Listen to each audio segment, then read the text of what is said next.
હવે બાળકોથી લઈને માતા-પિતા સુધી અને સિનિયર સિટીઝન સુધી દરેકના હાથમાં ફોન જોવા મળે છે. લોકો કલાકો સુધી મોબાઈલ વાપરતા હોય છે. ઘણા લોકો એવા પણ છે જે રાત્રે સૂતા ટાઈમે પણ મોબાઈલ ચલાવતા હોય છે અને પછી બેડ નીચે ફોન રાખીને સૂઈ જાય છે.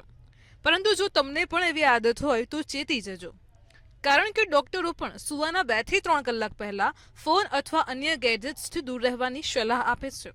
કારણ કે સ્વાસ્થ્યની દૃષ્ટિએ સ્માર્ટફોન ખૂબ જ ખતરનાક છે.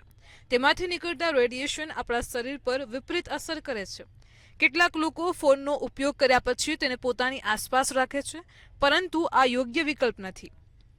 વ્યક્તિએ ફોનને પોતાનાથી 3 થી 4 ફૂટના અંતરે રાખીને સૂવું જોઈએ.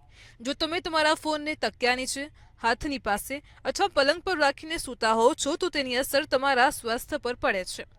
જો તમને રાત્રે ફોન વાપરવાનો સમય મળે છે તો કેટલીક બાબતો ધ્યાન રાખવી જરૂરી છે, જેમ કે ફોનની સ્ક્રીન અને આંખો વચ્ચે અંતર રાખો, ફોનને નાઇટ મોડ પર રાખો અને પછી જ વાપરો, આંખોના પલકારા ઝબકાવતા રહો વગેરે.